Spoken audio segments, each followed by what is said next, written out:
What's up, YouTube? It's your boy Manny here from Conquer TCG, here with Zach. It's Limit Break's very own. Go ahead and give yourself a small introduction. Hey everybody, name is Zach Dunham here. Repping green control for the Indie crew and Limit Break crew here. Love the color. Took this to Gen Con on September 16th. Managed to get top 16, top 14th right there, and steal a couple store championships over here in the Indie area. So, as far as today goes, let's go ahead and start with our Digi Eggs, guys. First and foremost, for our Digiburst effects, you love seeing Yokomon, that 2K boost that you get for your smack over big bodies, or to feel a little bit safer into security is nice to have. Our last Digi Egg that we have flying around here is actually Minomon. You got to have this one, I feel like, more than your other generic DP boosts for those Digibursts, because if something's sitting unsafely on the field, you want to be able to smack over, especially for your fives and even some of your megas that you just want to be sure to have that extra 1,000 boost. So having him over other things like other Digiburst effects was nice to have. Okay. Just to start off with our rookies here, we actually have two Tentos, and then we have two of our Terriermon assistants. A little bit of controversy for these guys. The rationale was because you like seeing Tento because of its playability to potentially search out that green digi to add to your hand. Terriermon, because if you're able to digivolve into him with the raising first, it's nice because you get that draw, and if you need to push him out there that next turn to digiburst away to try and search for more digis, it's all right. Plus, being able to digiburst things away like your digi eggs to get a 2k boost, not too bad. Plus, he pairs well with some of our other Digimon that we have later on. Okay. Would you change the ratios to those at all, and maybe run more Tento or more Terraria Assistant, or do you like that perfect the way that it is? One After a couple of store championships with run-ins with other things like your top metas like rookie rush and stuff, I would 100% change that around. I feel like Tento is a little more reliable just because he's another body that your opponent has to worry about. And if you need to digivolve into that raising area with him and you have more in the deck, it doesn't feel too bad because you're likely going to digiburst away. But having that free body for a 3 drop and survivability and to search is kind of nice. So I likely in the future will up him to 3, potentially 4, just because the scenarios with Terry Assistant, they're nice, but it's far and few in between that you'll find yourself in those. Okay, that's fair. My next rookies I have are actually probably pretty controversial as well, but I actually run 4 of the starter deck Palmons. I like this because you pair this with Lilamon, our level 5 that can Digiburst down. Some of your opponent's Digimon, even some of your Megas, to either crash over them, getting that 2k boost is nice. And if you're looking at a Mega that's 11k and you're willing to risk that Lila to try and swing, if you're Digibursting away the Digi Egg that boosts you by 2,000, it doesn't feel too bad. You're trying to control the board, guys, and having this 2k boost feels good. Okay, perfect. Next, you're going to see 3 of Goblimon here. Your vanillas, you always love rocking these because you have blockers in the deck. If your opponent gives you enough memory to slam this on the board, to memory choke, or even to memory choke and then go into a blocker for a little bit cheaper, it's nice to have because cheap, he's big, he has a little bit better survivability, but it's nice to be able to play that kind of control game back and forth with that opponent. Yeah, that's definitely one thing that Green does really well is be able to control memory choke and kind of control the board a little bit, which is really nice. The next and last rookie that we're going to be seeing today is 3 of the normal Terriermon, that memory choke, keeping your opponent from making those extra memory gains with your Lillipups, with your Ember Sparks, even with some other Digimon that you see in red and purple, ideally, that give them that extra memory back. Sitting him on the field always felt good because it's if I had something else sitting out in the battle area and I threw a Tento down, I knew that at least the big guy that I'm building up into felt a little safer because they had to take care of this threat first. Okay. Threat meaning, I mean, they got to get rid of it or they're not going to be gaining the memory that they hope to achieve. Yeah, you're playing Lord Naimon. They're not gonna boost you for game because they can't go into. They either have to take care of that, or they can't use the trash the top of security and gain 2 memory. I can't think of the name right now, but yeah.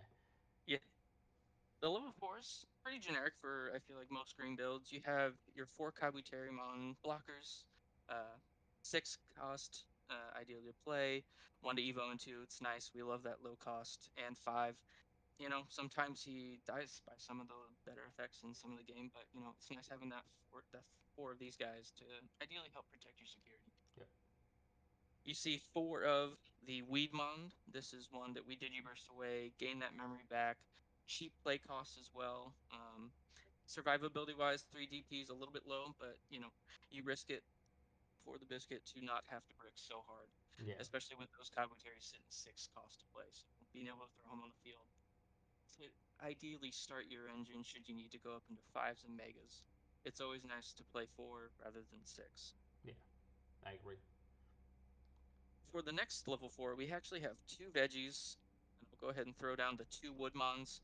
Rookie Rush Yellow Green is still very much a thing running around, and having that extra blocker and Woodmon for the low cost if you need to play him at five is kind of nice.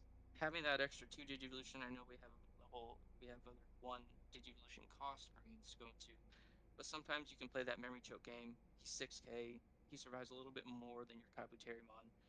Veggie, another good one, another controversial one, I feel, but being able to slam that four with 60 DP is always nice. So it never felt bad having to play either of these, hard play either of them. Should I need to go up into a five just to try to get my draws started? Okay. Heading on into the fives, we are looking at three Lilamons. I've seen some people play two, I've seen some people play four.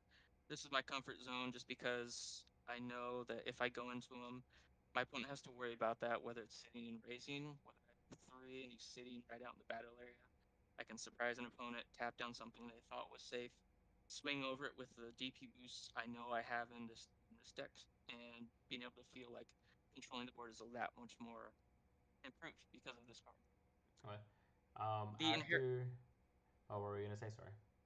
Oh, you're good. The inheritable for this, it's nice, but you never feel like you have to utilize that. If you want to Diddy burst away, her in order to get more of your effects from your megas, it's totally fine. But her main effect, I feel like, is more beneficial than that inheritable. Yeah. I was gonna ask. After Gen Con and after the store championships that you played in, and I know you said you feel comfortable with three, but would you go up to four? At all and like test that out, or do you think three is just like the perfect ratio for you? I feel like for me, it is perfect at three. Okay. Having an eight, if I needed to play a level five, eight is a pretty steep cost for me.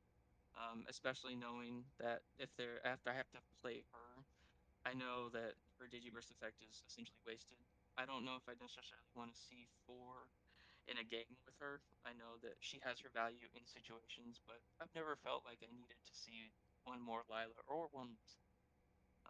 Essentially, she's a great needle spray that's on legs that has DP with enough boosts that I have in the deck that can make some of those threats level fives that I see, megas that I see, Okay. heck, even blockers that I see a little bit more comfortable swinging into. So I think three's okay for right now.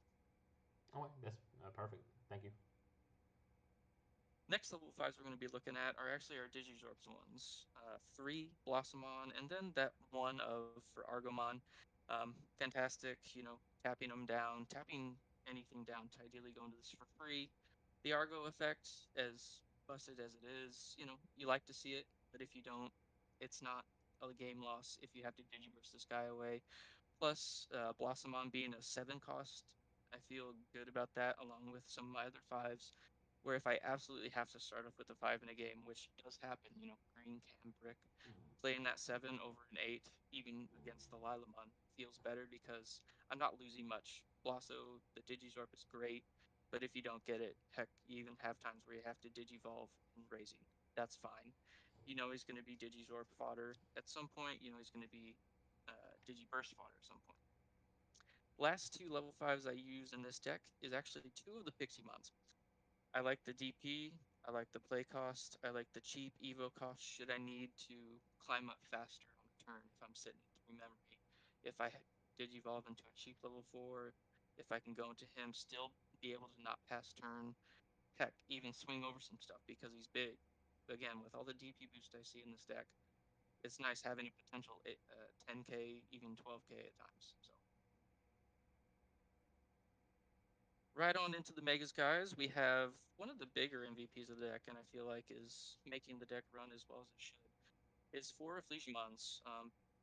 This gal's cheap. You can digiburst away your sources to ideally stun opponents. Give your DP boost across the board. You can do that once, twice, depending on how you're playing out the situation. The thing that steals this one for me is being able to go over your megas, your other megas, for just one to control a memory choke, to go into something else, to digiburst away again. I can't tell you how many times I've used her to go over herself, two other variants of herself in one game, to try and get out another Digizorp effect to stun one, two, potentially three opponent's Digimons because I was able to go into one, Digiburst away, use her effect, Digivolve over her, Digiburst with something else, or potentially her to get another Digimon's ideally stunned. So she was invaluable. I don't think I'd change her before. I think she's perfect right there. Our next level 6 here is actually two of Nidhoggmon, and the spice of the deck this time around that I've been using for a couple months now is two Mega Gargo. Nice. I love Nidhogg. I wish I was running three of this guy because there are scenarios need that extra board clear. I did miss that third one, but to say for the tournament, at least for Gen Con, Mega Gargo did put in the work. Being able to go over that and stun something, suspend something, that way it can't attack. A lot of things this format like to attack to get their effects off. There are a number of Digimon that can unsuspend when they Digivolve, extra attack because they are suspended. So Mega Cargo put in the work for sure, even with the security boost. Most times, if I went into him, I saw Rafflesia, so I went right over him, and that was pretty ideal, especially if I'm seeing something that's stunned, go into Rafflesia, Digiburst away, attack over it. So wouldn't would probably end up just taking out one of these for another Needhog in the future, just because Rookie Rush, you still need to respect that. And there have been scenarios where I wish I saw more of Needhog, but Mega Gargle put in some work while I had him in here. Okay. Going straight up into our level 7s here, I am running three of the Chaos Mon. With all the Digiburst and DP gain that I can gain with this guy, and the pressure that he places should I get up to my Megas, is huge. Um, yeah, you get some sick combos out with Rafflesia, boosting something, attacking over something, going into him to smack over something else with DP boosted and a security check. Invaluable. It's priceless, and that's why I run him at 3 still, because I know that there are big bodies in this format that I need to know that I can swing over. And it's comforting to be able to get that. And not only that, he's a 14k threat that my opponent has to worry about, figure out, because if he's not, I'm pretty comfortably swinging at security if he survives every single turn. So he was huge in clearing big important threats. Yeah. Down to our final No, go ahead. Down to our final few ones. We actually have two of Mimi. I see some people running at three. You're going so fast in the green builds. I feel like as long as you see one, you're feeling pretty good because you're able to. You got your five on the field. You need to raise something. You need to push something out.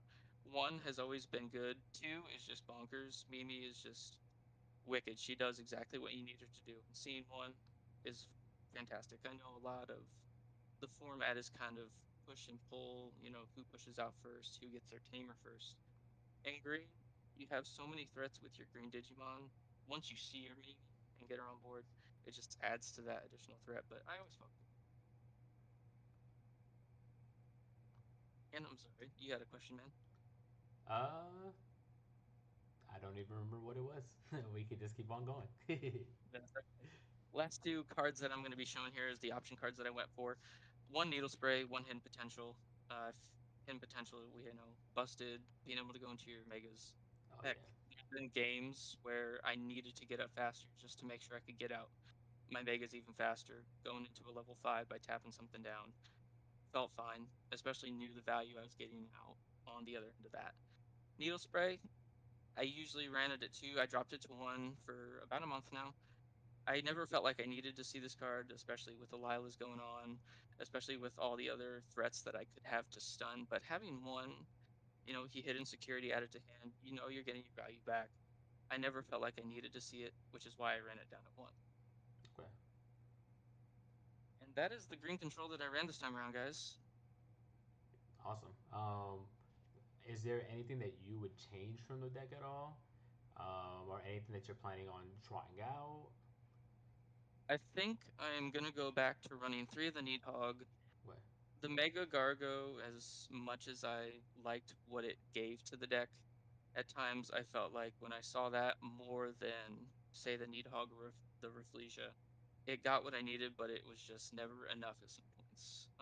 Definitely will be throwing back in that third Needhog.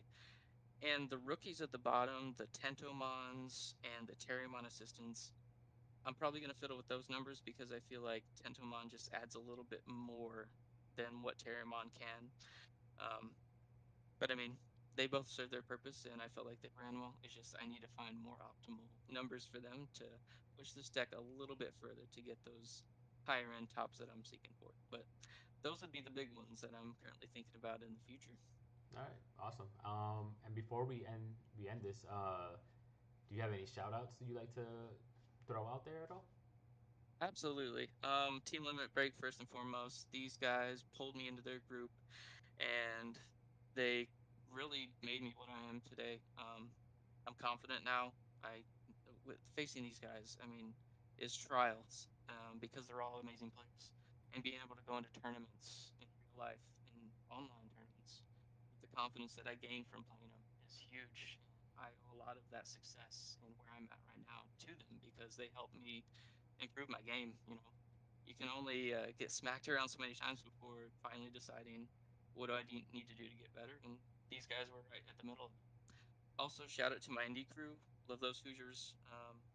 A lot of good friends made through this game, and a lot of being able to cards you need, being able to see the tournaments, even small, big, to be able to play around with and get that experience was huge. So, shout out to both these crews. They potential in how I play as a Digimon player and where I want to go in the future for these guys. Yeah, you've definitely come a long way. I remember when you first started playing, and like you said, you would kind of get knocked out a little bit, knocked around a little bit, but you always came back. You always wanted to play more, to learn exactly what you did wrong and how you can tweak your gameplay. So I really commend you on that. I can't wait to see what you do in the future. Well, hey, thanks for having me on, Manny. Thanks for Yes, sir. everyone for picking up on the deck profile and keep rocking it out there, Digimon players. All right. Later. If you guys like the deck profile, please leave a like. Go ahead, comment on the video, and subscribe. You guys have a good night.